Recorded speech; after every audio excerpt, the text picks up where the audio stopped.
Francis Suarez.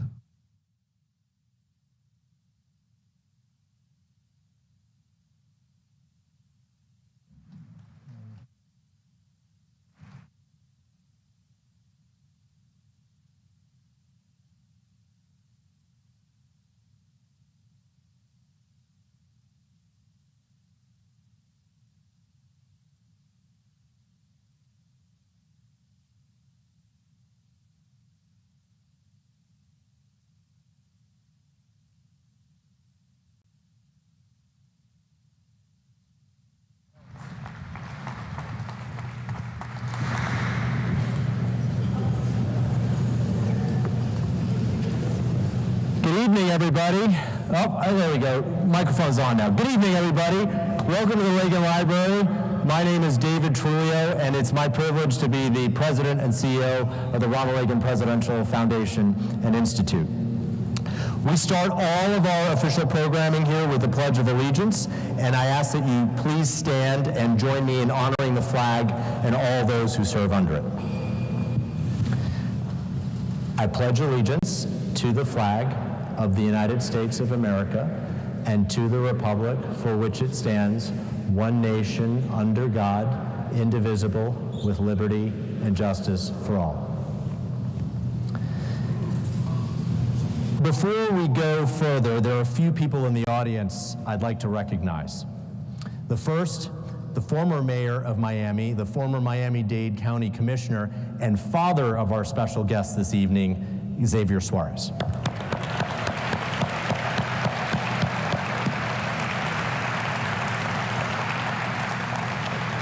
Mrs. Gloria Suarez, the First Lady of Miami.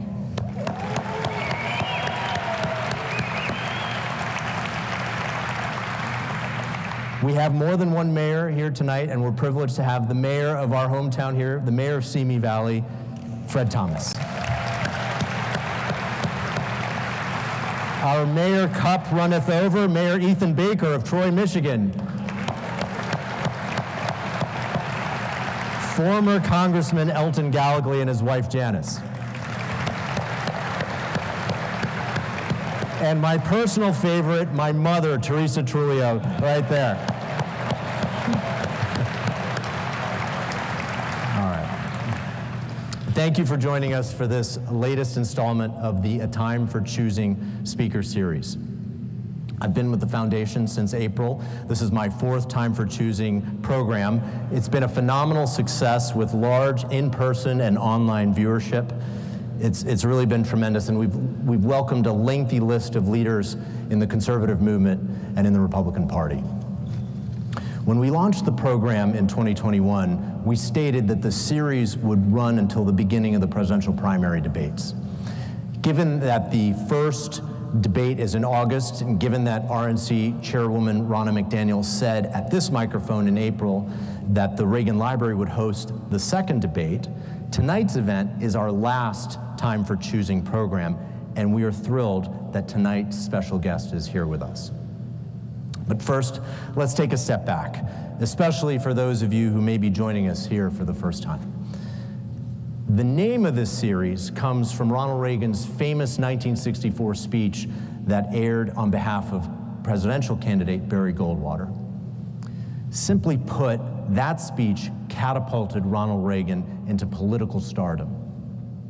For the last 2 years, we here at the Reagan Foundation and Institute have invited prominent national leaders and thinkers to answer critical questions facing the conservative movement and the Republican Party as they face their own time for choosing. With huge challenges for the country ahead of us, with the midterms behind us, and a presidential race underway, where will the focus be? What foreign and domestic policy positions are critical to take into the years ahead? More fundamentally, what are conservative and Republican philosophies all can agree upon? If you've been with us before, you know we ask all our guests the same types of questions. We ask them to offer real solutions, not sound bites or slogans. And tonight, we ask those questions of one of America's most fascinating mayors. This South Florida Republican won 86% of the vote when he was first elected mayor of Miami, and nearly 80% when he was reelected. He's the first mayor of Miami who was actually born in Miami. He has a record of accomplishment cutting both crime and taxes, and he brings an innovative approach to governing, including on the crucial issue of education. It's worth emphasizing that Miami, on the mayor's watch, has gained even greater national and international prominence.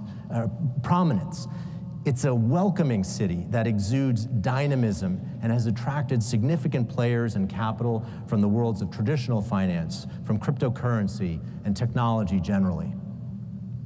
By his own description, Mayor Suarez has, quote, championed the integration of climate-adaptive policies, Web 3.0 technology, and a free market approach to all facets of government, unquote, as part of his Miami Forever agenda.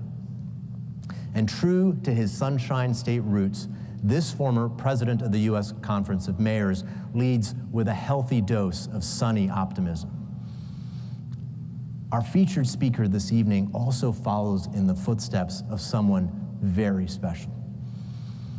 His father was the first Cuban-American mayor of Miami, and he was serving in that role when he greeted President Reagan and Pope John Paul II on their trip to Miami in 1987. Now, 36 years later, we get to reciprocate as the Reagan Foundation welcomes a Mayor Suarez to our home here in Simi Valley. So ladies and gentlemen, please join me in giving a warm Reagan Library welcome to the 43rd Mayor of Miami, Francis Suarez.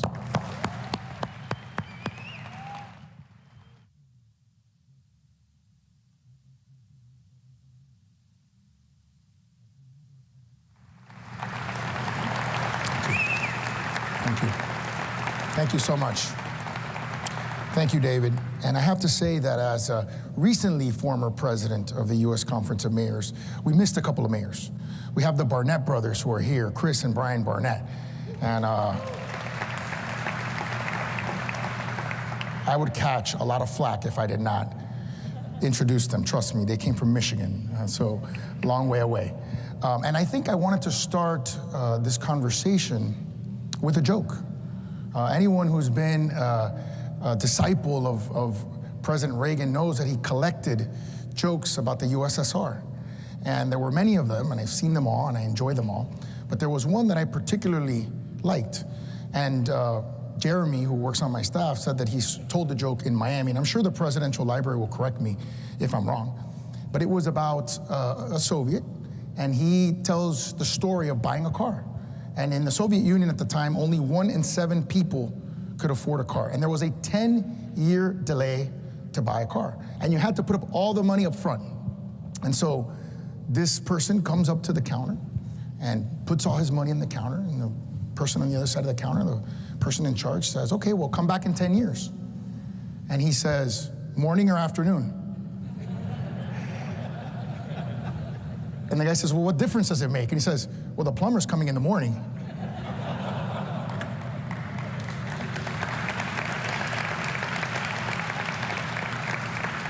And of course, there are many, many more. Mr. Trulio, esteemed trustees, honored guests, family and friends, and my fellow Americans.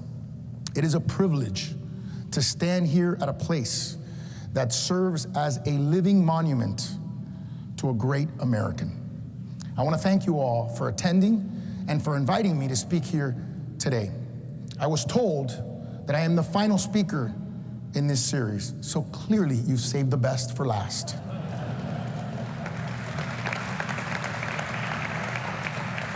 I especially want to thank the Reagan Library and their staff for assembling an incredible collage of photos at a reception that we had beforehand of, as David mentioned, President Reagan's 1987 visit to Miami to greet John Paul II. You know, I remember the day well. All eyes were on the airport as we watched the Pope land. I was just 10 years old, but the excitement was palpable. School was out for the visit of the Pope. Everyone gathered around their televisions to experience this amazing moment. I remember seeing the presidential limo, which we see up there, and the Pope mobile, of course. And then the president arrived. I remember him pulling up with Mrs. Reagan by his side, moving along the line and shaking everyone's hand in the procession, and eventually coming upon a familiar face, my father's.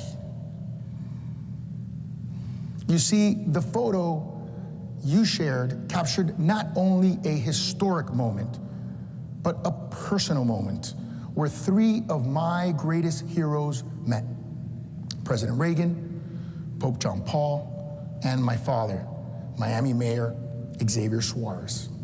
A moment in time where these three men who shaped my life were brought together.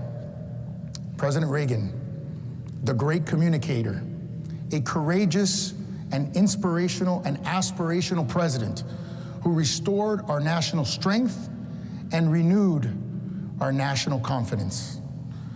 Pope John Paul II, whose moral authority exposed the lies of communism and demolished the authority that underpinned its socialist tyranny. And finally, my dad, Xavier Suarez, whose personal story is the American story. A man who arrived in our country as a young boy, equipped only with his faith, his family, and an abiding belief in the American dream. A dream that propelled him against all odds to attend Harvard and then to be elected as the first Cuban mayor of Miami. And this man, who stood with these two great men, served as my inspiration for my entry into public service. When I sat on his knee at 2 years old, looked right into a camera like those back there, and said in perfect Spanish, "Vota por papi, por favor," which means, "Vote for my dad, please." And so it is no coincidence that this meeting would happen in Miami, a city that served as a beacon of liberty across the Americas, and now serves as a beacon of hope and opportunity for people across America.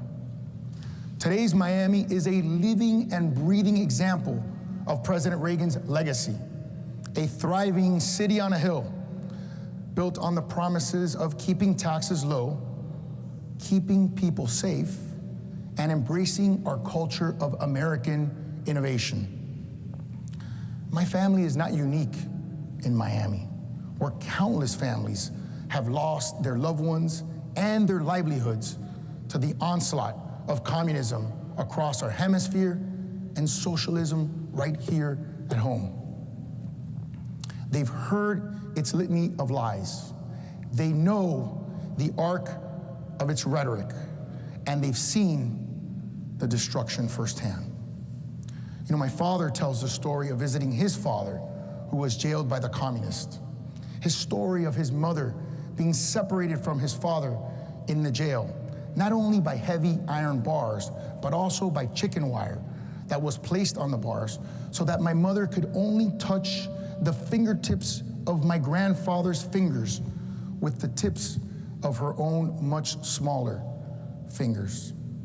The story of his uncle dying in a Cuban jail. They sacrificed everything to keep the one thing that God gave them, their freedom. They have struggled like too many Americans do today, but they used the pain that was inflicted upon them to fuel their American dreams. They teach all of us that in America, our struggles don't define us. Our dreams do. In Miami, we admired President Reagan for his vision of a confident and forward-looking America. He didn't define himself by what he was against, but by what he was for. He built a winning majority around a vision of America's future rooted in our national values and inspired by our shared heritage. President Reagan taught us that character counts. He taught us that values matter, and he taught us that ideas have consequences. He lived that, he believed in that, and he believed in us at a time when we doubted ourselves. Under this administration, America is again beginning to doubt herself. Today, as we stand here, crime is rampant and growing. Homelessness is exploding. Our borders are bulging, inflation eats our paychecks, and evil men and regimes are gaining ground. You know, Miami's success and its record of success should not be an outlier in America. It should be commonplace across our country. But sadly, it is not.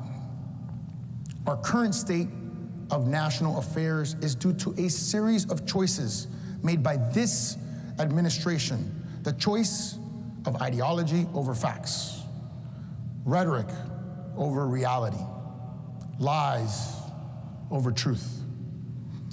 In today's America, this administration's policies make the poor poorer, America weaker, and if not stopped, will make China the lone superpower in my lifetime. That, my fellow Americans, is a dangerous America, and one we cannot allow our children to grow up in.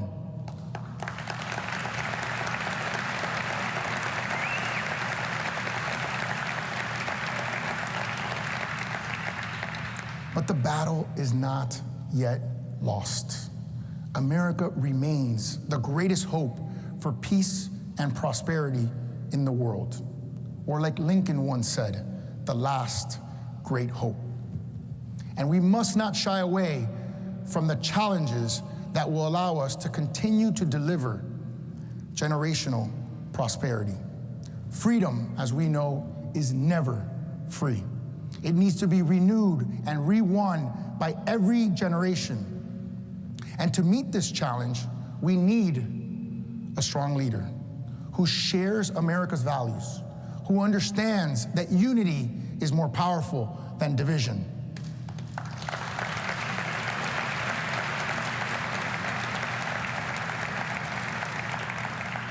A leader who understands that our tomorrows must be better than our yesterdays. A leader who is demonstrably strong, stable, and serious. It is in our hands to choose what time this will be for America. In Miami, we didn't wait for Washington. We chose to lead. While Washington flirts with fiscal disaster and dysfunction, we chose fiscal sanity. Miami just received an upgrade to its credit rating, making it the best rating in our history. And while the federal government fails to fix an unsustainable deficit and debt, continuing to pass it along to our children and grandchildren, Miami has built a growing economic base with sustainable surpluses and a disciplined approach to spending. What a shocking word, disciplined approach to spending.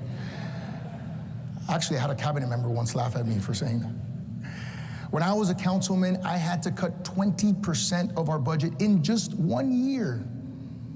It was tough. But the strength it takes to make tough choices doesn't depend on the number of zeros. While the current administration wants to raise our taxes, in Miami, we chose to cut our taxes to their lowest rate ever.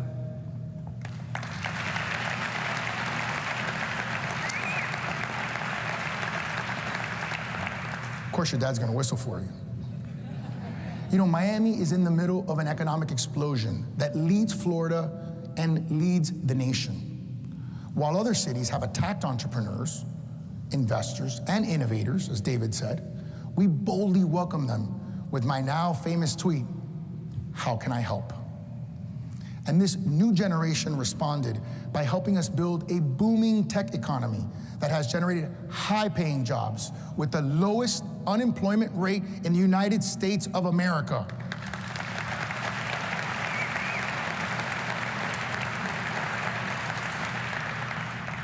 America gladly continues to lead the world in technology and innovation. And in Miami, we are betting on America.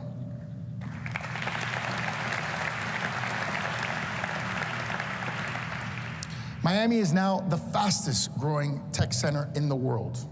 I wish I could take all the credit, but to be fair, I have to give some credit to California's leaders.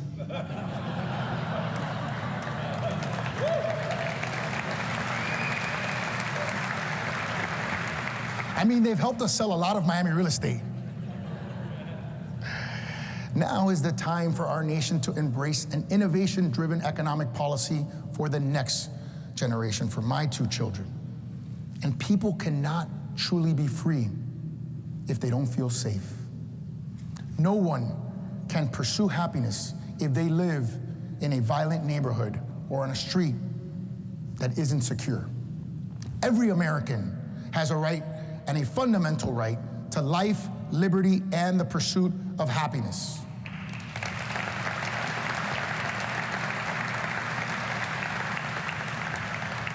And that right should not be limited to who you are because you may live secure in your own home. In Miami, we chose to increase funding for our police, while other cities defunded them.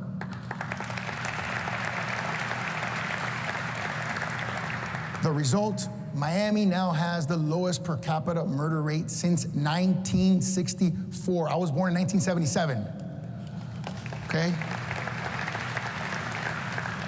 And a 40% decline from that historic low in this year alone. By investing in public safety for everyone, we have been able to provide an envelope of peace for all of our residents of every race, every income, and every neighborhood. From president to mayor, we must stand up for our police, who have the hardest job in America.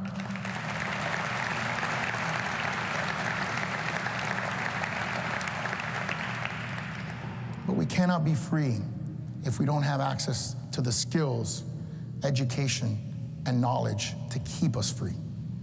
In Miami, we chose to expand economic freedom by expanding educational freedom.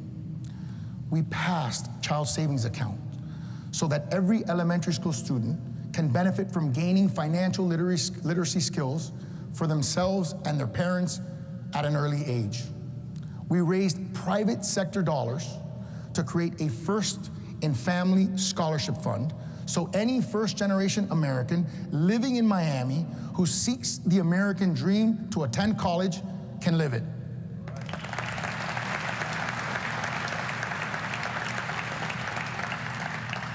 And we launched the Miami Charter School Network, where the City of Miami and Miami-Dade College provided the space and accreditation for new charter schools to give parents more options for their children and incentivize the integration of tech into education.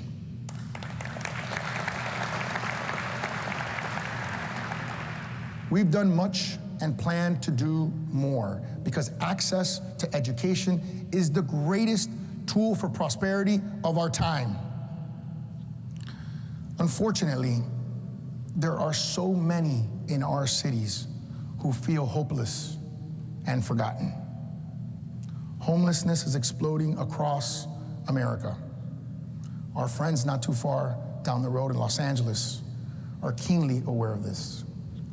At one point, Miami peaked with over 6,000 homeless, but today we're down to 608.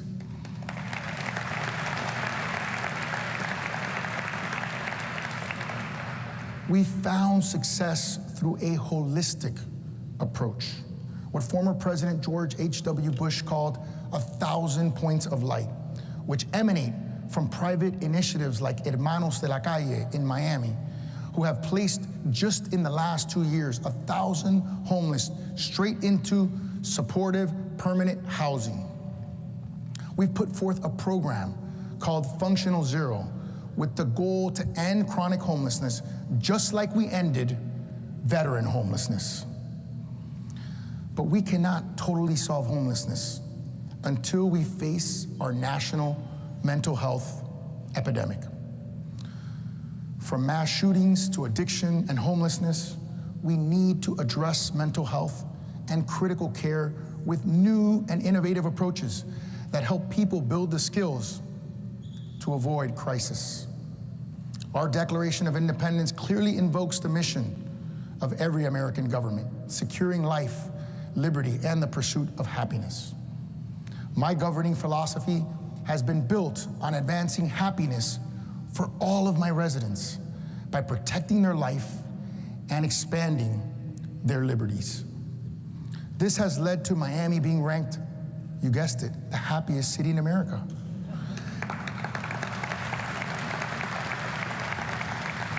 And the healthiest city in America. But let me tell you, when I say this in front of other mayors, we get into big debates about this, big arguments.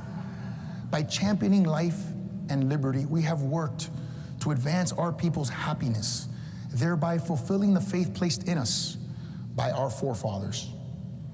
The result of these policies have carried a true conservative, dare I say Reagan-esque, legacy of leadership, transforming a Democrat-dominated city into one that has successfully re-elected this Republican mayor in 2017 and 2021 by nearly 80% of the vote.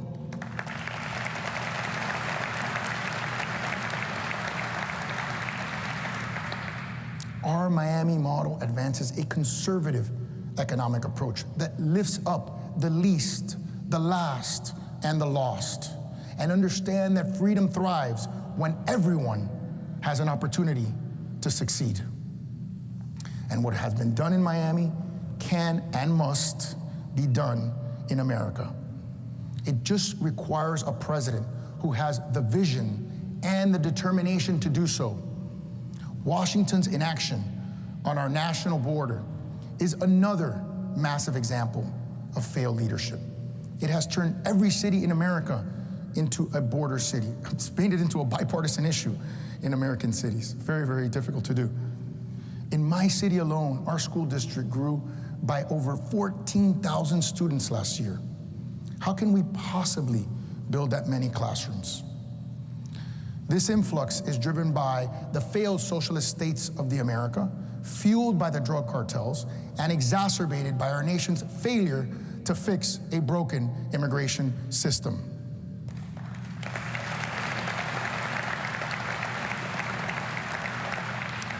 This evening, I could pick out 10 people randomly here in the audience, and they could solve our border crisis in short order. Washington has been a complete no-show on this issue. We need a strategy that brings back American manufacturing from China.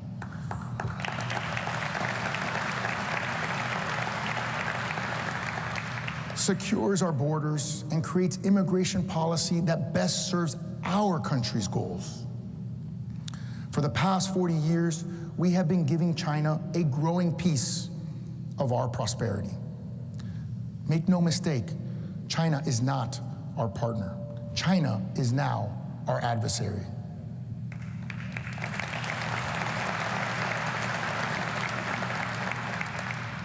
The latest figures show $1 trillion of wealth are transferred annually through our trade deficit and the theft of our intellectual property. And communist China has used our wealth to undermine American power and leadership across the world, but especially in our own hemisphere. China has weaponized our social media to unleash the most powerful kryptonite against democracy, and we're giving it to them, folks. Guess what? It's division. They've introduced fentanyl through our border, which kills 80 to 90,000 Americans annually, the equivalent, that's almost a 747, of a 747 crashing every single day. And just this week, it was reported that China is using Cuba as a military outpost, elevating Cuba from an ideological threat to a national security threat. This must not stand. And if we choose the right leader, we will win this generational conflict.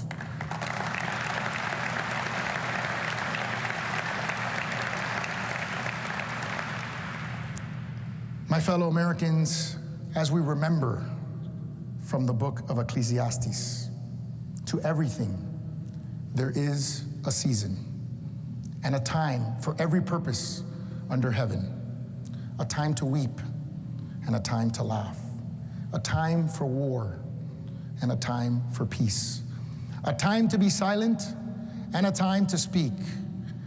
Now, my brothers and sisters, is a time for choosing. Now it is time to get started. It is time for a next generation leader who has the vision to lead and the character to connect with everyone by looking at them in the eyes and listening to them, not shouting at them and lecturing them. It is time for a leader with a record of real results, not just rhetoric, who believes with all his heart in the American dream, who wants to share it with everyone, regardless of race, religion, or complexion. It's time for a leader who can connect with segments of our country that Republicans have historically lost, like young voters and urban voters, and segments we can make gains with, like Hispanics and suburban women.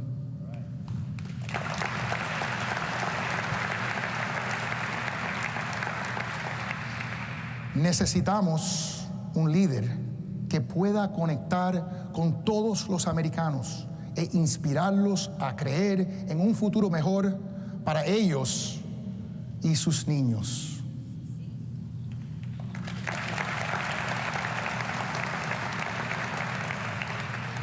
And like Ronald Reagan, it's time for a leader who believes in America's greatest power, Americans.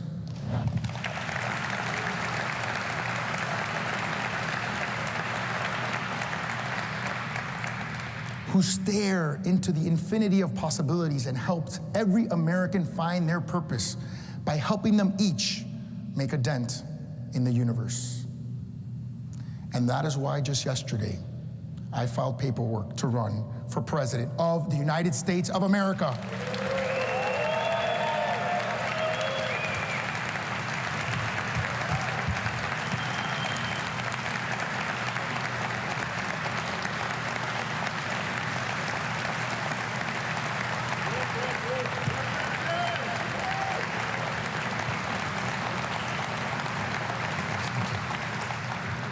By the way, Paul, who's screaming, is not from Miami.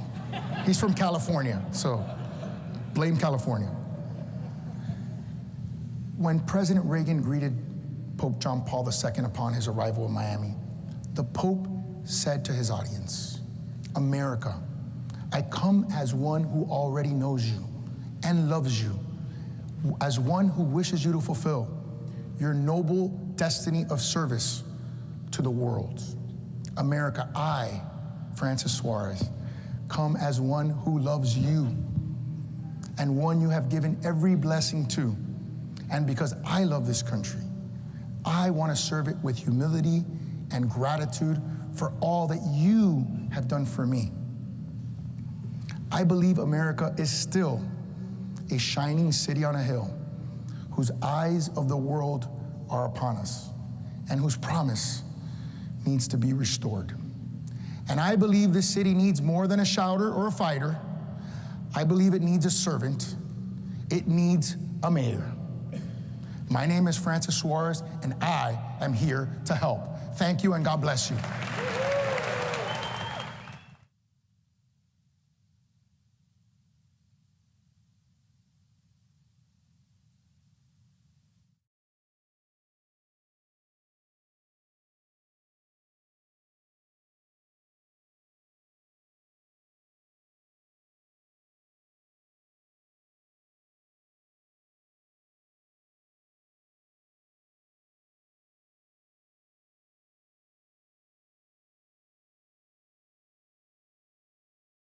A Russian man claiming to hold top-level secrets about Russian advanced bombers has just turned up at the U.S. southern border, seeking asylum.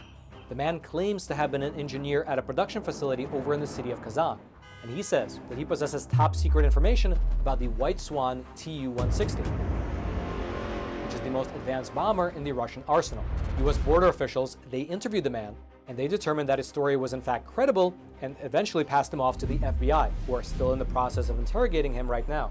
However, analysts have pointed out that the fact that the story was even leaked to the public is an indication that perhaps the American government is encouraging other Russians who also hold top-level secrets to also escape to America.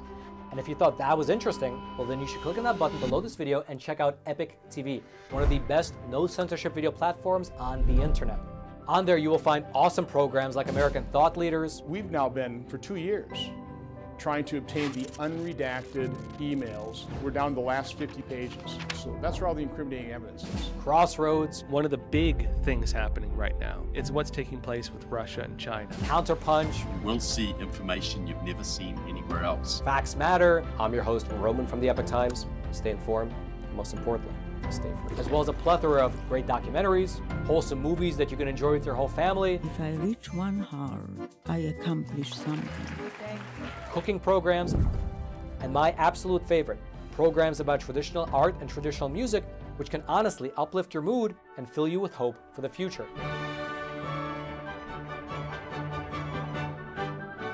And the best thing about Epic TV, at least in my opinion, is that there's no corporate backing and there's no allegiance to some anti-American agenda. How dare you come to this peaceful community and try to scam these people? What the hell are you talking about? But rather, it's just good, honest, wholesome content that's based in truth and tradition. I saw him. It was incredible. Something that you can actually sit down with your whole family and enjoy, knowing that some ideology is not about to be pushed upon you. And who's fighting it? We're fighting it here at Epoch Times, and we need to keep bringing you the news. And so again, if you'd like to check out Epic TV, just click on that button below this video. You and your family will absolutely love it.